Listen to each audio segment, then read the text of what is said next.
안녕하세요. 이번 시간에는 프록시 패턴에 대해서 알아보도록 하겠습니다. 자, 지난 시간에 이제 우리가 이제 스트래터지 패턴에서 한번 볼게요. 여기서 이 리퀘스트라는 것은 HTTP 요청 URL을 받아가지고서 이제 실제 HTTP 요청을 보내고 바디를 받아온 다음에 응답 TO에다가 넣어서 이제 리턴해주는 아주 HTTP 관련된 기본 기능을 해주고 있는 클래스예요.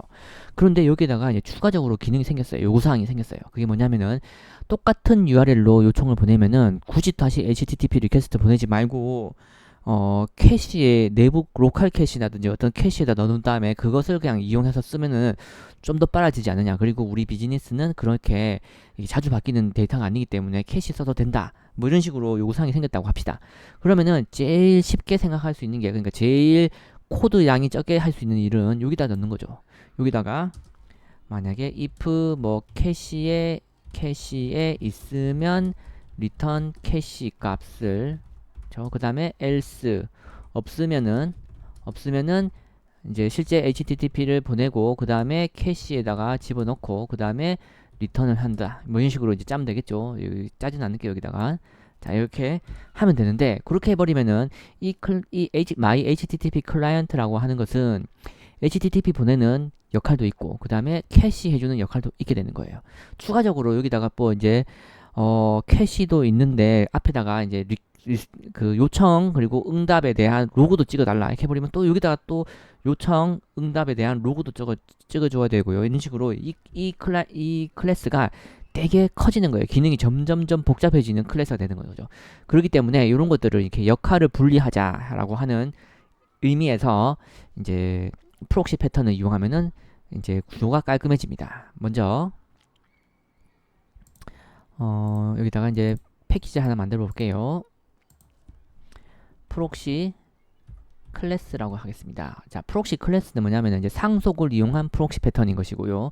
그다음에 또 다시 뒤에도 알아볼 건데 이제 인터페이스 그러니까 소유 여기서는 소유를 이용한 프록시도 가능합니다. 그러니까 먼저 상속을 이용한 프록시 먼저 알아보고 이제 해볼게요. 프록시를 알아볼게요.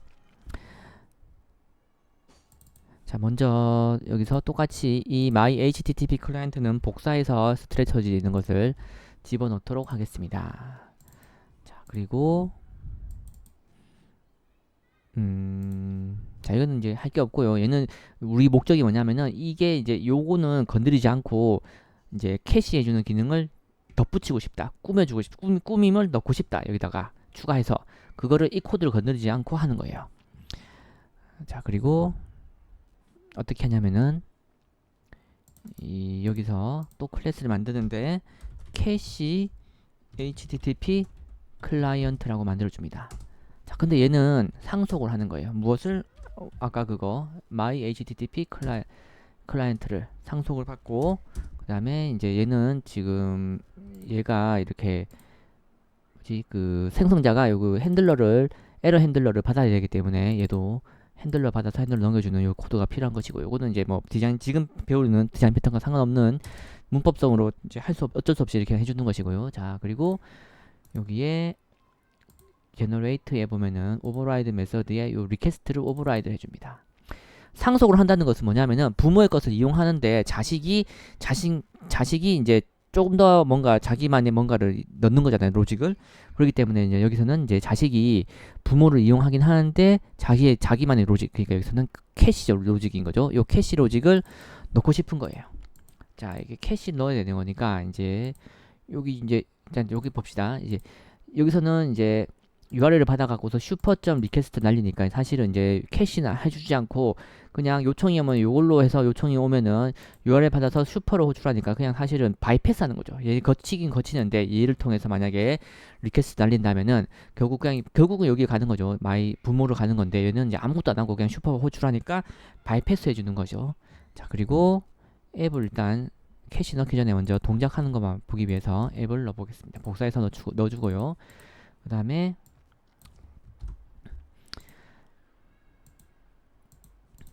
자, 여기서 new cache client 얘가 필요하겠네요. 먼저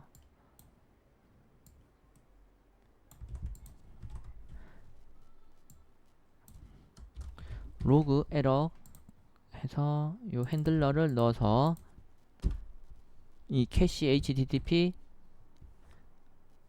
클라이언트를 만들어 줍니다. 클라이언트. 자, 그 다음에 얘를 가지고서 이제 실행을 시켜 볼게요. 해주고 로고 찍어주고, 자 이렇게 해주고, 이제 지금은 에러 핸들링을 굳이 테스트할 필요가 없으니까 투두스, 자 이렇게 또 올바른 URL을 넣어줄게요. 자 그리고 실행을 일단 시켜보겠습니다. 여기는 컴포넌트로 이제 빈을 해주고, 이전 것은 다 이 컴포넌트를 다 없애줄게요. 그래야지 이제 얘는 실행 안되고 얘만 실행되겠죠. 지금 테스트한 데서는. 자 이렇게 해서 실행을 시켜주면은 잘 실행이 되는 걸 알 수가 있고, 두 번 해볼게요.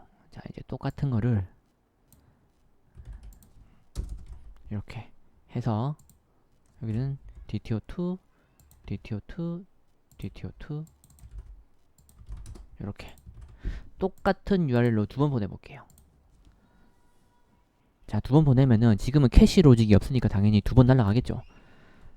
그래서 이제 이렇게 리절트 날라오는데, 이제 요청이 날아가는 건지 좀 확실히 하기 위해서 여기서 부모 쪽에다가 로그를 좀 넣어볼게요. 로그.info 해서 리퀘스트 URL은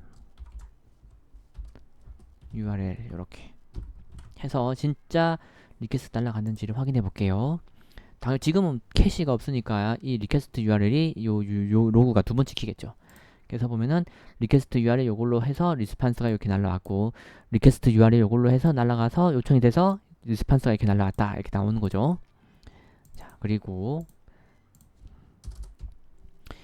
어플리케이션 사용하는 쪽에서는 이제 이렇게 생각할 수 있겠죠. 이 부분은 사실은 이제 뭐 그 의존성을 주입받는다 생각할 수 있는 건 컴피그 관련된 부분인 거고, 이게 실제 사용하는 코드인 거죠. 이 사용하는 코드에서 이렇게 클라이언트를 이용해서 하는 건데, 요게 이제 캐시 클라이언트도 되지만은 요게 이렇게 되죠. my HTTP 클라이언트도 됩니다. 왜냐하면은 이 캐시 클라이언트가 my HTTP 클라이언트를 상속받았기 때문에 얘를 이렇게 캐시 HTTP 클라이언트가 아니고 그냥 이제 부모 형식으로 이렇게 넣어주는 게 더 낫겠죠. 그래서 다시 실행을 해볼게요. 뭐 똑같이 잘 동작하겠죠. 자 이렇게 동작하는 거 알고 있고, 이제 캐시를 넣어보겠습니다. 자 여기서 이제 캐시 넣는 거니까 뭐 이거는 캐시 넣는 로직이니까 사실 디자인 패턴과 상관없습니다. 그래서 중요하진 않습니다. 자 해시맵, 보통 해시맵에다가 놔두죠. 그래서 여기 URL을 넣어줄 수 있는 스트링, 그 다음에 결과값을 넣어주는 result DTO를 가지는 캐시를 하나 만들어 줍니다. 해시맵으로 해시맵 이렇게 해주고, 그 다음에 여기서는 캐시에서 get 해서 이 URL에 해당하는 뭔가 값이 있는지를 물어보는 거죠. 값을 가져와 보고, 그 다음에 만약에 result DTO가 널이 아니라면은, 자 널이 아니라면은 캐시에 있는 거잖아요. 그러면은 return result DTO를 넣어주면 되겠죠. 그냥 바로. 그러니까 실제 부모 호출해서 이제 실제 HTTP 날릴 필요 없이 바로 그냥 캐시에 있는 걸 보내버리면 되는 것이고, 만약에 널이라 치면은 이제 부모를 호출해야 되겠죠. 부모를 호출하면은 응답이 이렇게 리스판스가 올 것이고, 그 리스판스를 결국은 다시 리스판스를 리턴해주면 되는 건데, 여기서 그렇게 넣어주면은 다음에 캐시가 또 캐시 안 들어가잖아요. 그러니까 여기서 캐시.put 해서 이 URL에 대해서 리스판스를 넣어달라 이렇게 해주면은 최초에서는 여기다가 이제 리퀘스트 날라가고 캐시에 넣어주고 리스판스 되는 거고, 그 다음에 똑같은 URL 또 오면은 캐시에 값이 있을 것이니까 여기 널이 아니니까 이 리스판스에서 이제 캐시가 동작을 하게 되겠죠. 자, 이렇게 해서 한번 실행을 해보겠습니다.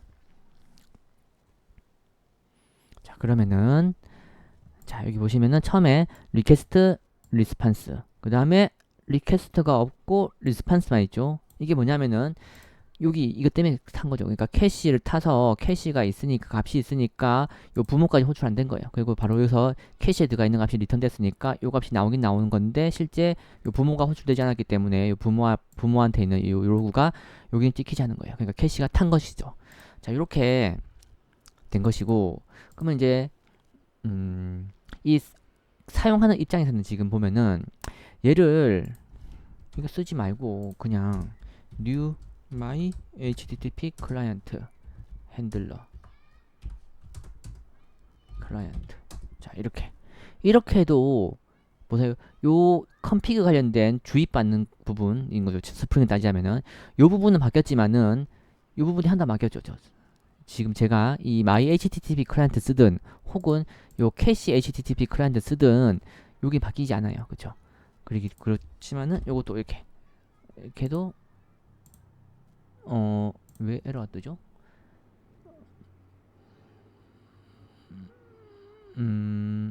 이상한데 여기 뭔가 여기 잘못됐네요. 임포트를 스트레터지에 있는 거를 임포트 해버렸네요. 얘가 다시 제대로 됐다.